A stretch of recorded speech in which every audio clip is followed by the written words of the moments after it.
Sir बहुत मुश्किल है आपको इंट्रोड्यूस करना मेरे लिए, लेकिन एक छोटी सी इंट्रोडक्शन जो स्टूडेंट्स को हमेशा आपके देता हूं, हर क्लास में आपके बारे में बताता हूं, वो ये कि आपके कई रोल रहे सीए इंडस्ट्री में, past president, as law maker, framing, transfer pricing, advisor to government of India, international level पर इंडिया का नाम लेके जाना, and then on the top of it so many in companies you are director. Sir हम लोगों को बहुत बहुत अच्छा लग रहा है आप यहां पर आए। Thank you so much sir, on behalf of all students sir.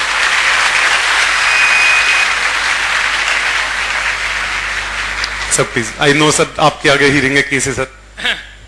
आज आप यहां पर जो अजय जी क्लास लेते हैं और आपको टैक्स के बारे में और पढ़ाते हैं, ये इस बात का और इतने लार्ज नंबर में आप इतने स्टूडेंट है, ये इंडिकेट करता है कि अजय जी की ऊंचाई कितनी ऊंची है। नहीं सर, आपका आप सब लोगों को इन पे इतना भरोसा है कि इनके पढ़ाए हुए बच्चे सब पास हो जाएंगे।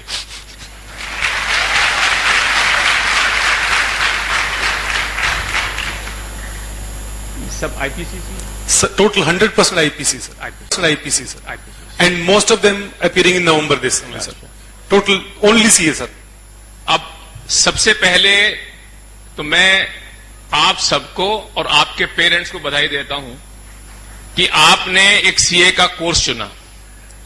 लाइफ के में एक कभी कभी चुनाव करने पड़ते हैं, किस घर में जन्म होगा ये आप चुनाव नहीं कर सकते, ये आप नहीं डिसाइड कर सकते किस घर में आपका जन्म होगा। किस स्कूल में जाएंगे ये भी शायद आज की डेट में मुश्किल है। कोशिश जरूर करेंगे, लेकिन ये वो बताएगी लॉटरी की कहां आपका नंबर आएगा।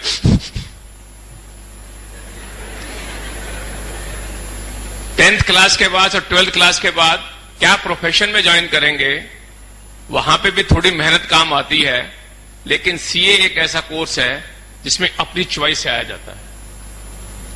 आप सबने जब सीए के बारे में मन बनाया, आपके पेरेंट्स ने एडवाइस किया होगा, आपके दोस्तों ने कहा होगा, या घर में सीनियर्स किसी ने कहा होगा कि आप सीए के बारे में कर रहे हैं, उन्होंने बड़े सोच समझ के कहा कि ये कोर्स आप सीए का ज्वाइन कर लीजिए, क्योंकि सीए कोर्स एक ऐसा कोर्स है जो एक आदमी को, एक व्यक्ति को, एक स्टूडेंट को अपनी लाइफ में परफेक्शन ले देता है। ये मैं इसलिए नहीं कह रहा कि मैं एक चार्टर्ड अकाउंटेंट हूं और एक प्रेसिडेंट रहा हूं इंस्टीट्यूट का। ये मेरा अनुभव है पिछले 40 साल का कि अगर जिंदगी के किसी भी क्षेत्र में और कहीं पर भी जाकर देखेंगे, सीए की सबसे ज्यादा नॉलेज काम आती है। कोई भी चीज का अगर पैमाना है नापने का, और नापने का कोई पैमाना है, जैसे कहते हैं किसी आदमी को अगर बुखार हो जाए तो उसको चेक करने के लिए थर्मामीटर लगाया जाता है। किसी को ब्लड पेशेंट को कुछ हो जाए तो ब्लड टेस्ट करके देखा जाता है, क्या किया जाता है। तो इकोनॉमी को अगर कहीं भी टेस्ट करना है तो अकाउंट करना पड़ेगा। एक अकाउंट्स क्या है? अकाउंट्स की सिंपल एक डेफिनेशन है, accounts is a thermometer to measure the health of the economy. और उस इकोनॉमी को उस थर्मामीटर से बढ़िया, चार्टर्ड अकाउंटेंट से बढ़िया कोई थर्मामीटर नहीं हो सकता। इकोनॉमी है तो अकाउंट्स है, और अकाउंट्स है तो ऑडिट है, ऑडिट है तो टैक्सेशन है। ये सारी चीजें आपस में जुड़ी हुई हैं। आप क्योंकि अभी एक छोटी एज पे हैं और अभी इतना वर्डली मैं नहीं कहूंगा कि आपको अनुभव होगा। कभी कभी आप किसी डॉक्टर से पूछ लीजिए, अगर उससे पूछा जाए कि भाई तुमने अपनी मशीन खरीदी थी ये आंखें टेस्ट करने की, हार्ट की करने की, तो कहता जी ये तो मेरा खर्चा हो गया। ये चार्टर्ड अकाउंटेंट ही बताता है कि साहब ये कैपिटल एक्सपेंडिचर है, ये रेवेन्यू एक्सपेंडिचर नहीं है, इस पर डेप्रिसिएशन तो मिल जाएगी, लेकिन ये खर्चा नहीं माना जाएगा आपका। ठीक है ना? अच्छे से डॉक्टर को नहीं पता होता कि क्या इसका मतलब क्या होता है। इसी तरह से कभी कभी जब अपनी जिंदगी में ये पता लगता है कि हम सब मिलके कुछ काम करना चाहते हैं, जिस जगह पे हम रहते हैं, जिस ऑफिस में हम काम करते हैं, और जहां कुछ काम होता है तो कभी कभी छोटी मोटी बातें आती रहती है। यार ये बड़ी, आजकल जैसे हमारे प्राइम मिनिस्टर साहब कहते हैं कि सफाई के बारे में, तो कभी कभी लोगों का मन करता है मिलजुल के कुछ काम करें और हम भी सफाई अभियान में जुड़ जाएं। तो फिर कोई सोचता है कि कुछ काम करो, क्या किया जा सकता है? ये चार्टर्ड अकाउंटेंट ही बताएगा कि एक सोसाइटी बनानी पड़ेगी या ट्रस्ट बना ली जाए, उसका में ये रजिस्ट्रेशन यहां से होगा, उसकी टैक्स में ये छूट मिलेगी, ये पैसे इससे लेने हैं, ये अकाउंट रखे जाएंगे और ये ऑडिट करेंगे।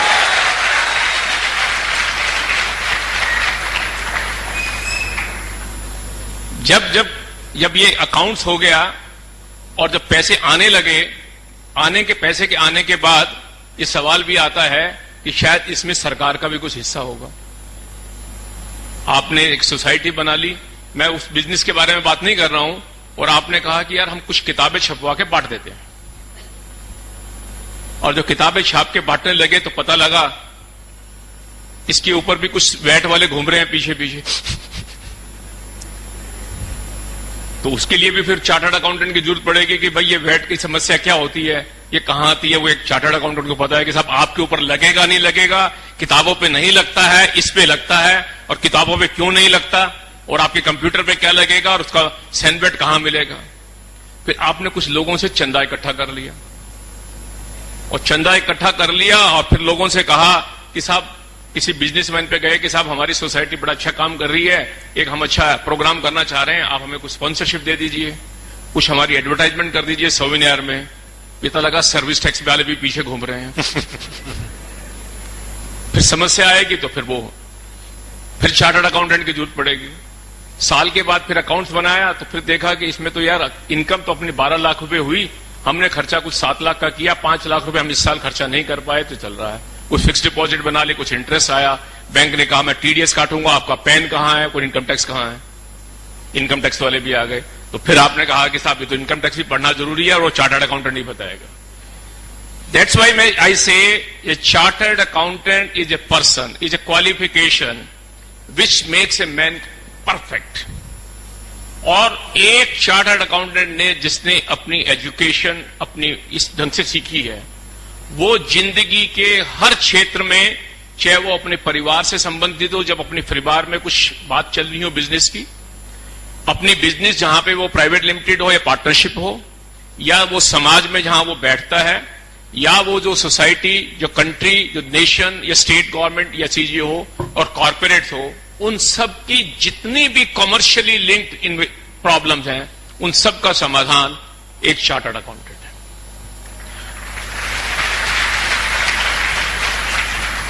और इसी बात से मुझे अच्छा लगता है, जब मैं हर घर में जब भी कभी कोई मुझे बुलाता है, जाता हूं, तो मैं बड़ा ये लोगों को प्रवोक करता हूं कि बच्चे को आप चार्टर्ड अकाउंटेंट बना दीजिए। आप काम कुछ भी कर लीजिए बाद में, मैं ये नहीं बोल रहा, लेकिन चार्टर्ड अकाउंटेंट बनाने के बाद जिंदगी में, व्यवहार में आपको सब चीजें समझ में आ जाएंगी कि क्या करते हैं।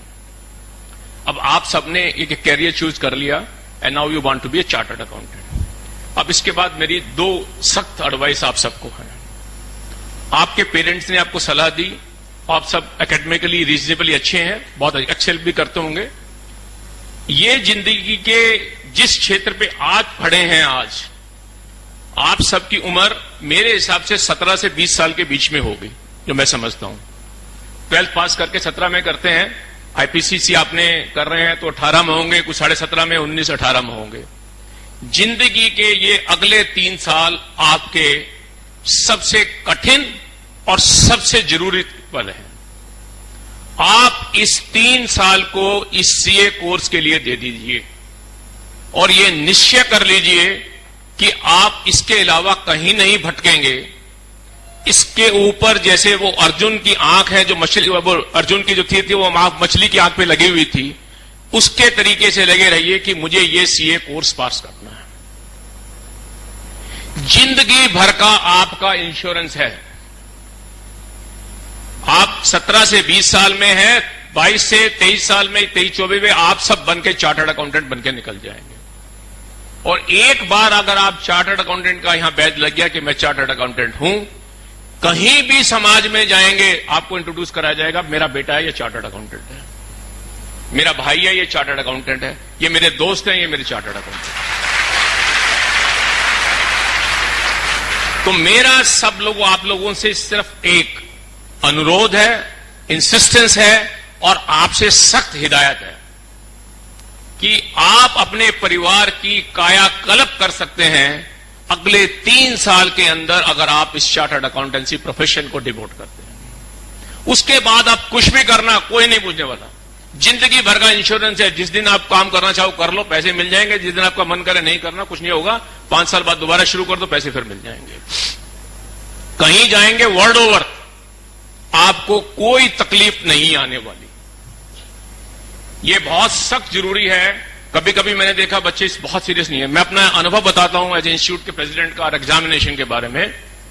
बहुत सारे बच्चे, आपको कभी कभी लगता है कि इंस्टीट्यूट का रिजल्ट अच्छा नहीं आता, बच्चे फेल हो जाते हैं और इंस्टीट्यूट इसमें कोई गलती करता है या इंस्टीट्यूट सख्ती करता है। ऐसा नहीं है। शायद आपको अनुभव है या नहीं है, इंस्टीट्यूट में 25% बच्चे ऐसे एग्जाम में बैठते हैं जो सिर्फ 1 पेज से या 2 पेज से ज्यादा नहीं लिख के आते।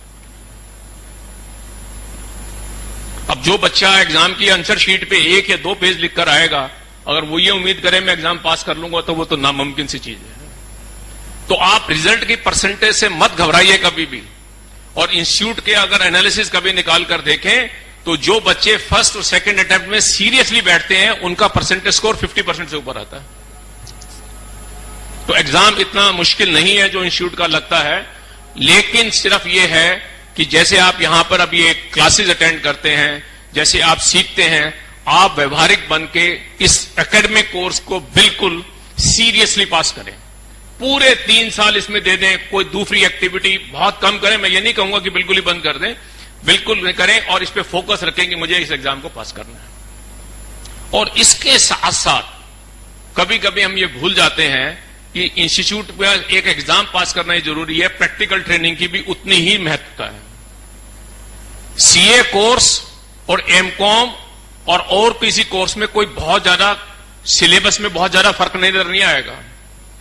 ये एक प्रैक्टिकल ट्रेनिंग है जो एक सीए को दूसरे कोर्स से डिफरेंट करती है। जो अनुभव आपको आज की डेट में एज ए ट्रेनिंग हो सकता है, वो आपको सीए बनने के बाद कभी मौका नहीं मिलेगा।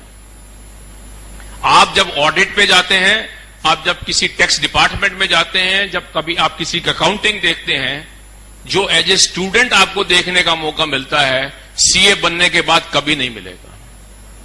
जो में यहां बच्चे बैठे होंगे, अगर कभी छोटा अगर ऑडिट का देखें, ऑडिट में जब आप किसी कंपनी का ऑडिट करते हैं तो उसके मार्केट पे जाते हैं। आप जब किसी टैक्स डिपार्टमेंट में जाते हैं, जब कभी आप किसी का अकाउंटिंग देखते हैं, जो एज ए स्टूडेंट आपको देखने का मौका मिलता है, सीए बनने के बाद कभी नहीं मिलेगा। जो में यहां बच्चे बैठे होंगे, अगर कभी छोटा अगर ऑडिट का देखें, ऑडिट में जब आप किसी कंपनी का ऑडिट करते हैं तो उसके मालिकों के सारे बिल देखने को मिलते हैं कि ये मालिक कौन सी गाड़ी में चलता है, किस होटल में ठहरा, रात को क्या खाना खाया था, किसको टेलीफोन कॉल की थी। वो सारे बिल आपके सामने नजर आते हैं, वो आपको देखने को मिलता है। जो प्रैक्टिकल ट्रेनिंग आपने देखी है उससे आपका ज्ञान बढ़ता है, आपकी आगे का एक्सपीरियंस बढ़ता है कि भाई ये कैसे चीज होती है। किस आदमी ने परचेज की तो 2 बिल आए, ये 17 रुपए का परचेज है, ये 16 रुपए का है, सेम डे में परचेज आई है, तो क्यों आ रही है और कैसे आ रही है, उससे आपका एक्सपीरियंस आता है। जो प्रोसीजरल पार्ट है कि कंप्लायंस करना है, कंपनीज एक्ट में करना है, सर्विस टैक्स में करना है, इनकम टैक्स में करना है, वो एज ए स्टूडेंट देखने को मिलता है। और ये मेरी तरफ से 100% एश्योरेंस है, एक भी चार्टर्ड अकाउंटेंट एक दिन भी अनएम्प्लॉयड नहीं रह सकता अगर उसने सीए का एग्जाम पास किया और 3 साल की प्रैक्टिकल ट्रेनिंग सीरियसली की है। मेरे पास कभी कभी सीए पास करके कभी कभी सिफारिश आती है कि जॉब नहीं मिल रही, तो मैं एक ही क्वेश्चन पूछता हूं कि आपकी ट्रेनिंग कहां से हुई थी और आप वहां ट्रेनिंग पे जाते थे सीरियसली। आंसर अगर यस है तो अगले दिन जो मैंने कहा यह नहीं हो सकता जॉब नहीं मिले। इतनी भारी डिमांड है ऑल ओवर इंडिया। जिस ढंग से आज की डेट में कंट्री की इकोनॉमी जिस स्टेज पे खड़ी है, इंडियन इकोनॉमी खड़ी है, उसका पोटेंशियल आने वाले सालों में आज से ज्यादा नहीं तो 10 गुना होगा। और एक सिंपल एग्जांपल मैं आपको देके थोड़ा सा एक्सप्लेन कर सकता हूं। अगर कभी आप सब नेट सभी होंगे तो नेट पे जाके देखना कि 2001-2 में इनकम टैक्स की टोटल कलेक्शन इंडिया की कितनी थी।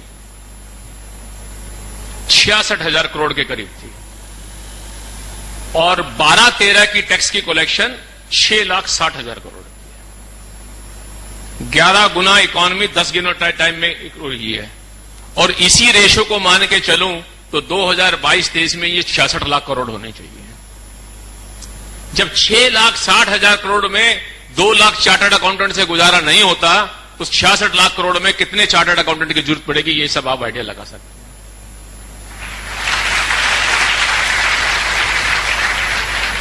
तो आपका कैरियर पूरा सुरक्षित है, एम्प्लॉयमेंट की कोई किसी भी तरह से कहीं सोचने की जरूरत नहीं है। बेस्ट से बेस्ट एम्प्लॉयमेंट आएगी, लेकिन इंटरव्यू में 2 ही चीजें पूछी जाती हैं कि आपने एग्जाम कितना सीरियसली पास किया और सेकेंडली आपने ट्रेनिंग कैसे की हुई। और इंटरव्यूअर को 5 मिनट लगते हैं ये आइडिया लगाने में कि आपने प्रैक्टिकल ट्रेनिंग सीरियसली की है या नहीं की है। तो इसलिए ये बहुत जरूरी है कि आप दोनों बातों पे पूरा गौर करके चलें और इस कोर्स को, जैसे मैंने कहा कि 3 साल पूरे लगाकर जिंदगी के लगाकर दे दीजिए तो हो जाएगा। और एक बार आप चार्टर्ड अकाउंटेंट बन गए तो मैंने जैसे कहा था कि आपकी फैमिली का पूरा कायाकल्प हो जाएगा।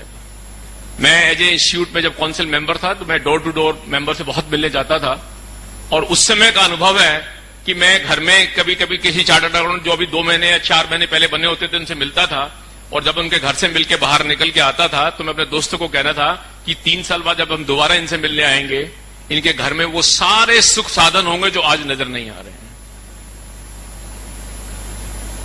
आप देखिए, मैं मानता हूं कि chartered accountant bye and large middle class family या लो मिडिल क्लास फैमिली से आते हैं। हम सब उसी परिवार से आए हुए हैं कि हमारे परिवार में कोई ऐसा नहीं था कि बहुत पैसे वाले थे, ये थे छोटी छोटी दुकान या काम करने वाले पेरेंट्स हैं, बच्चे पढ़ गए और कहा कि भाई इसको चार्टर्ड अकाउंटेंट बना देते हैं। और आई बिलीव कि बहुत सारे आप ऐसे ही परिवार से आ रहे हैं। आज की डेट में साधन परिवार में शायद सीमित होंगे, लेकिन जिस समय आप चार्टर्ड अकाउंटेंट बन जाएंगे, बनने के 1-2 साल के बाद सारा कायाकल्प हो जाएगा और सारी फैमिली का स्टेटस ऐसे उठ के ऊपर आ जाएगा। ये मेरा प्रैक्टिकल अनुभव है। और कभी कभी लोग कड़वी बातें कहते हैं जब मैं प्रोफेशन के बारे में, जो मेंबर बनने के बारे में कहते हैं कि इंस्टीट्यूट ने क्या किया, प्रोफेशन ने क्या किया, तो मैं उनको सिर्फ एक ही जवाब छोटा सा देता हूं, इतना मन मत खराब कीजिए, कभी 1 मिनट के लिए सोच लीजिए कि आप चार्टर्ड अकाउंटेंट नहीं है। 1 मिनट के लिए सोच लीजिए और कहीं जाके खड़े हो जाइए, आपको कोई पहचानने से भी इंकार कर देगा। हर समाज के हर कॉर्नर में ये वो लेबल है जिसके ऊपर आपका नाम लग गया है। कुछ भी करिए आप जाने जाएंगे चार्टर्ड अकाउंटेंट। मैं अगर वेद जैन हूं तो साथ में वेद जैन चार्टर्ड अकाउंटेंट है, ये लेबल लगेगा। और वो चार्टर्ड अकाउंटेंट लेबल उस नाम को 10 टाइम मल्टीप्लाई करता है। तो इतनी महत्वता है इस नाम की और इस प्रोफेशन की, और सारा फ्यूचर इस इंस्टीट्यूट का, इस प्रोफेशन का आप लोगों के ऊपर है। जितना आप एक्सेल करेंगे, जितना अचीवमेंट करेंगे, उतना होगा। सारे कॉर्पोरेट वर्ल्ड के ब्रेन, कोई डिसीजन किसी भी कंपनी का, I can assure you and I can tell you, कोई आदमी मुझे आके कह दे कि साहब इस कंपनी में ये डिसीजन हो गया बिना चार्टर्ड अकाउंट के, नामुमकिन है। कोई एनालिसिस किसी कंपनी का टेक ओवर का हो, कोई मैनेजमेंट का हो, कोई परचेज का हो, कोई सेल का हो, अल्टीमेट कैलकुलेशन एक चार्टर्ड अकाउंटेंट के पास जरूर जाएगी। तो आप देख लीजिए ये फिजिबिलिटी ठीक लगती है नहीं लगती है, या कैलकुलेशन जो वर्किंग की है ठीक आ रहा है नहीं आ रही है। और कोई काम गलत होने के बाद भी एनालिसिस आएगा तो वो भी वहीं आएगा। जहां जहां जिस कंपनी में संकट आए हैं वहां वहां सरकार ने चार्टर्ड अकाउंटेंट को यूज किया उस संकट को निवारने के लिए। तो वो एक महत्वपूर्ण प्रोफेशन है। तो इतनी बात कहते हुए मैंने इतनी बात इतनी जरूर से कही कि आप लोगों को यह अनुभव, 2 चीजें जरूर एहसास हो जाएं कि जिस कोर्स को आपने ज्वाइन किया है आज की डेट में सबसे ब्राइटेस्ट कोर्स है, सबसे बढ़िया कोर्स है, परफेक्ट आदमी बनाता है, आपकी लाइफ इंश्योर करेगा, आपको रिस्पेक्ट देगा, आपको रिगार्ड देगा और आपको फाइनेंशियली वाइबल बनाएगा। इससे बढ़िया चीज मेरे हिसाब से नहीं हो सकती। तो इसीलिए मेरा सब आपसे अनुरोध है कि आप 3 साल लग के इस कोर्स को निभा दीजिए और आपका फ्यूचर पूरा पूरा इंश्योर हो जाएगा। आज शिक्षक दिवस है, कल शिक्षक दिवस है, आज 4 सितंबर है। तो इस शिक्षक दिवस पे मेरा आना थोड़ा सा मुझे लगा कि अच्छा लगेगा, और आपके शिक्षक सामने खड़े हैं आपके। तो I think we must compliment all शिक्षक। Ajay ji has done a chartered accountancy from my office only. and he was one of the brightest student with me, and you can see the result that when he is able to teach so many students and so many chartered accountants he has been able to produce, a credit goes to him also. A big round of applause for him also.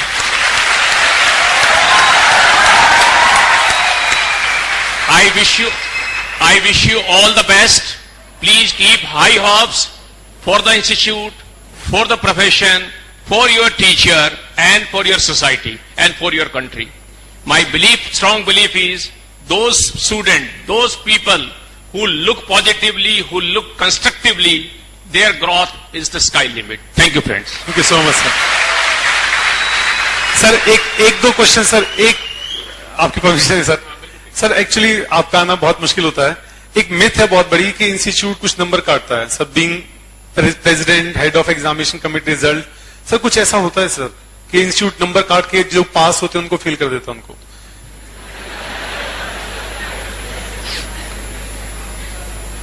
मैंने एक बात कही है, institute अपना है, पराया नहीं है. और इंस्टीट्यूट के लिए बच्चे अपने हैं, पराये नहीं हैं. इंस्टीट्यूट के इंटरेस्ट में चाहे कोई भी व्यक्ति उस गद्दी पे आके बैठे, उस कुर्सी पे आके बैठे, बच्चों से ज्यादा मोह किसी का नहीं होता. और उस पे बैठ के सारे बच्चे एक जैसे लगते हैं और सब बच्चे प्यारे लगते हैं. इंस्टीट्यूट की पूरी कोशिश रहती है कि किसी भी तरह से किसी भी स्टूडेंट के साथ कोई इनजस्टिस नहीं हो. और ये मैं आपको गारंटी से कह सकता हूं कि इंस्टीट्यूट के इतिहास में आज तक भी किसी सब्जेक्ट में किसी भी समय कोई नंबर नहीं कटे हैं. ये ऑन रिकॉर्ड कह रहे हैं सर. ये मैं गारंटी कहता हूं. क्या होता है, कभी कभी हमारा ये मिथ बन जाता है, इंस्टीट्यूट कभी परसेंटेज फिक्स करके रिजल्ट नहीं निकालता है. इंस्टीट्यूट का एक सिस्टम है, वो एक एग्जामिनर को पेपर सेट करने के लिए देता है. डिफरेंट एग्जामिनर होते हैं, उनसे पेपर सोल्व कराता है, उसके आंसर निकालता है. और जब ये लगता है कि इस आंसर में दुविधा है तो इंस्टीट्यूट नंबर काटने के बजाय नंबर देता है. और इतना साइंटिफिक प्रोसीजर है एग्जामिनेशन का, बाहर से कोई चर्चा कुछ भी करे, क्योंकि ये समस्याएं बहुत सारी आती हैं. जो मैंने एक आपको एग्जांपल दिया है, एक ऐसा भी अनुभव हुआ है कि जैसे बच्चे जब फेल हो जाते हैं तो अनुभव है कि जैसे वो एक पेपर लिया, 2 पेज लिखे, तो वो घर जाके चिल्लाते हैं कि नहीं, हमने तो पेपर बहुत अच्छा किया था, फेल कर दिया. और कुछ के पेरेंट इन्फ्लुएंशियल भी होते हैं कभी कभी. तो हमारे यहां तो कोई सिस्टम है नहीं कि कोई पीपिन कर दे एग्जामिनेशन के अंदर. Even as a president I can not look at anything inside. It is all coded and everything is coded. Nobody can look into it. लेकिन उस समय जब उनका एक्चुअल में हम चेकिंग करके देखते हैं तो हमें अंदर से हंसी आ रही है. देखो क्या कर रहे हैं, इस बच्चे ने 2 पेज लिखे हुए हैं और घर जाके जिद कर रहा है कि मुझे इंस्टीट्यूट ने फेल कर दिया. और पता लगा है कि पेपर आंसर शीट पे 2 पेपर लिखे हैं. और ये भी चेक करते हैं कि हैंडराइटिंग उसी का है, क्योंकि बाकी आंसर शीट भी मंगा ली जाती है उसकी, बाकी और सब्जेक्ट वाली भी मंगा ली जाती है. तो ये देखने के लिए कि कहीं गलती तो नहीं आ रही है. बहुत साइंटिफिक सिस्टम है. लेकिन आपको ये मान के चलना पड़ेगा कि आज की डेट में इंस्टीट्यूट के अंदर लगभग 15 लाख आंसर शीट आती हैं एक बार में. 15 लाख आंसर शीट्स होती हैं. एक बच्चा 6 पेपर देता है तो 2-2.5 लाख बच्चे सारे मिला के हो जाते हैं. IPCC 1, IPCC 2, final 1, final 2. और 5000 एग्जामिनर हैं ऑल ओवर इंडिया जो इन आंसर शीट को चेक करते हैं. उनके ऊपर कितनी सख्ती है और कैसे चेकिंग होती है ये इमेजिन किया जा सकता है. और सेकेंडली, जब भी जहां गलती छोटी सी पता लगती है, इंस्टीट्यूट 1 सेकंड लगाता है गलती को ठीक करने में. कभी कभी ईमेल आती है ना, घूमती है कि इंस्टीट्यूट ने इसके नंबर 5 बढ़ा दिए, 6 बढ़ा दिए, और वो लोग कहते हैं देखो इंस्टीट्यूट गलती करता है. और कभी कभी वो प्रिंटेड साइक्लोसाइल शीट आती है कि आपने आपकी आंसर शीट चेक कर लिया, कोई गलती नहीं मिली है. तो लोग कहते हैं नहीं, तुमने प्रिंट करा के रखी हुई है, चुपके से उठा के ऐसे भेज देते हो. ऐसा नहीं है. जब भी कोई री मार्किंग, वो चेकिंग के लिए पेपर आता है, बहुत सीरियसली चेकिंग की जाती है. देखा जाता है कि आंसर पे सब पे उसके नंबर लगे हैं, टोटल ठीक है या नहीं है. हमारे यहां रीवैल्यूएशन का सिस्टम नहीं है, दोबारा उसकी मार्किंग नहीं की जाती है. अगर कोई आंसर जो दिया है उसको मार्किंग होनी रह गई है, खाली रह गया, तो नंबर लग जाएंगे दोबारा से. कोई नंबर टोटल में गलती हुई तो वो ठीक हो जाएगी. उसमें कभी कभी छोटी मोटी गलतियां निकल आती हैं और इंस्टीट्यूट उसको इमीडिएटली ठीक कर देता है, उसमें कोई दिक्कत नहीं आती. लेकिन जब वो ईमेल सर्कुलेट होती है ना, गलती होती है, तो मैं कभी कोई सोचता हूं कि देखिए ये मानने के बजाय कि जहां छोटी सी गलती भी आती है वो इंस्टीट्यूट कितनी जल्दी ठीक करता है, आप ये सोचें कि नहीं सिस्टम खराब है, सिस्टम खराब नहीं है। 15 लाख आंसर शीट्स को बिल्कुल साइंटिफिकली एग्जाम चेक कराना और मार्क करना वो कोई आसान काम नहीं होता है। फिर भी सिस्टम पूरा रोबस्ट है, साउंड है एंड परफेक्ट है, उसमें नंबर कभी नहीं कटते। Thank you so much sir. Sir I assure you on behalf of all students, आपके आने का बहुत फायदा होगा सर, ट्रस्ट में सर। वो आपको प्रूव करके दिखाएंगे, बहुत अच्छे से फोकस करेंगे हम सब लोग और हार्ड वर्क करेंगे सर। और मुझे पूरा गर्व है अजय जी पे, क्योंकि जब मैं रिजल्ट देखता हूं तो बहुत सारे बच्चे यहीं से जो टॉप लिस्ट में आते हैं, सक्सेसफुल लिस्ट आती है, इनकी स्कोर आती है, बहुत अच्छा लगता है। और अजय जैसे टीचर ही इंस्टीट्यूट की मदद करते हैं बच्चों को परफेक्शन लाने में, एकेडमिकली वो डाउट्स क्लियर करने में और वो इश्यूज को क्लैरिफाई करने में, जो एक एज ए प्रोफेशनल ये चल रहे हैं। सर सारा आपका राइट है all the sir. Best, thank you sir मैं तो सारे एग्जांपल आपकी क्लास में देके पढ़ाता हूँ, पूछ लो इनसे सर, इसका मैक्सिमम आपने सिखाया। बच्चों को अगर एक आधा कोई क्वेश्चन है इंडिविजुअली तो I am ready to answer. Sir बहुत सारे हो जाएंगे सर, आप फंस जाओगे सर, आप फंस जाओगे सर, बहुत सारे हो जाएंगे sir. Thank you so much, thank you thank you so much sir.